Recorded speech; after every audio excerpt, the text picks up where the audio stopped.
नमस्ते दोस्तों, स्वागत है आपका आपके अपने YouTube चैनल ट्रेंडिंग स्टॉक्स में। आज 8 जुलाई मंडे का दिन। चलिए वीडियो शुरू करते हैं इंट्राडे ट्रेड एनालिसिस का। जो स्टॉक्स हमने सिलेक्ट किए थे intraday trading point of view से, चलिए देखते हैं आज उनमें किस तरीके का मूवमेंट हुआ था। पहला स्टॉक था धानी। धानी हमने क्यों सिलेक्ट किया था वो देख लेते हैं। ये एक लेवल था जिसके ऊपर स्टॉक ने यहाँ पर एक रेजिस्टेंस फेस किया था और यहाँ पर ब्रेकआउट देने के बाद पिछले 3 दिनों से इस लेवल को आकर के स्टॉक रीटेस्ट कर रहा था। पिछले 3 दिन की कैंडल्स आप देख सकते हैं। आज के दिन में दिख रहा है कि स्टॉक ने इस लेवल को डिसाइसिवली नीचे की तरफ ब्रेक किया है। वॉल्यूम्स कम है इसलिए वी आर नॉट श्योर कि कब तक ये रहेगा, बट आज के दिन में ये ब्रेक डाउन हुआ है। 15 मिनट्स का टाइम फ्रेम पर देखते हैं हमें एंट्री कहाँ पर मिल सकती थी।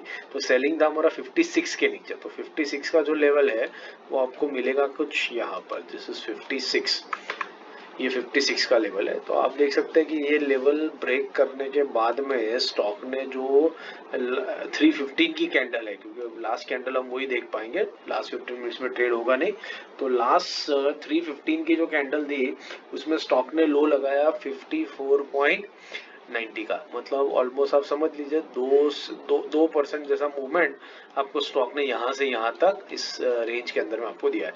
एक बढ़िया प्राइस एक्शन करके स्टॉक धीरे धीरे करके नीचे आया और आराम से आपको 2% का टारगेट यहाँ पर स्टॉक दे करके गया है। तो एक अच्छा ट्रेड रहा हमारे लिए धानी के अंदर में।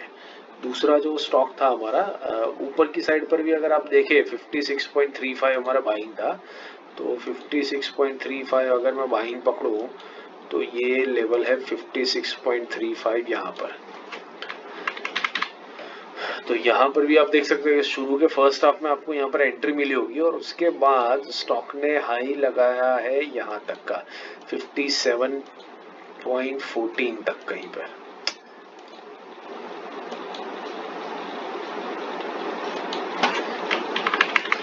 सेवन 14 तक का हाई लगाया स्टॉक ने।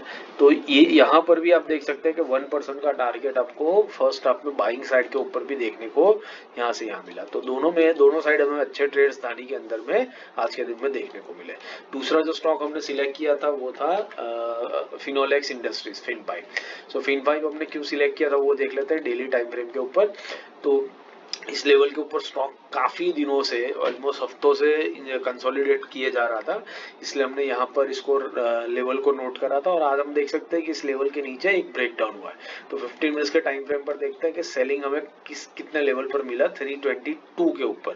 तो 322 का लेवल आपका बनता है कुछ यहाँ पर। This is 322।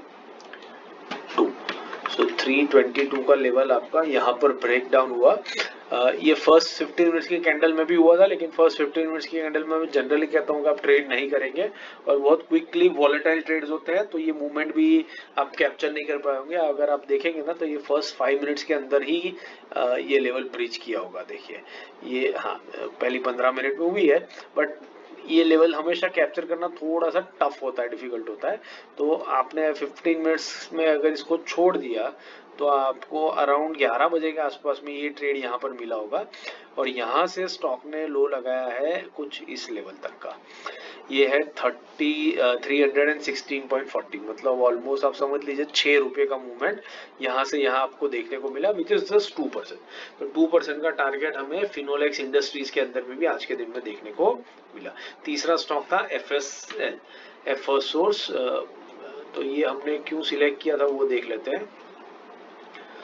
तो ये अपने एक ऑल टाइम हाई के पास में था और फिर वहां से कल के दिन में इसने बड़ा रिजेक्शन दिया था ऑन ह्यूज वॉल्यूम्स। तो हम एंटिसिपेट कर रहे थे कि स्टॉक मोस्ट लाइकली नीचे की तरफ जाएगा, यहाँ से नीचे की तरफ आएगा इस पॉइंट से, बट वैसा हुआ नहीं है। बायर्स हावी हो चुके हैं और ये स्टॉक ऊपर की तरफ निकला है, गैप अप हुआ है। देखते 15 मिनट्स के टाइम फ्रेम पर हमें एंट्री मिली कि नहीं मिली। इसके अंदर में एंट्री था 236.50 के ऊपर। 236.50 ये लेवल इसने ही लगा दिया यहाँ पर 240 का। 36.50 तो हमारा बहुत नीचे आता है। तो बेसिकली हमारा एंट्री स्टॉक के अंदर में हुआ ही नहीं, क्योंकि आप देख सकते हैं यहाँ पर बहुत बड़ा गैप हुआ। ये गैप क्लियर करते ही स्टॉक ने 6% का मूवमेंट दिखाया। उसके बाद ये तीसरी कैंडल में और 1.5% का मूवमेंट दिखाया।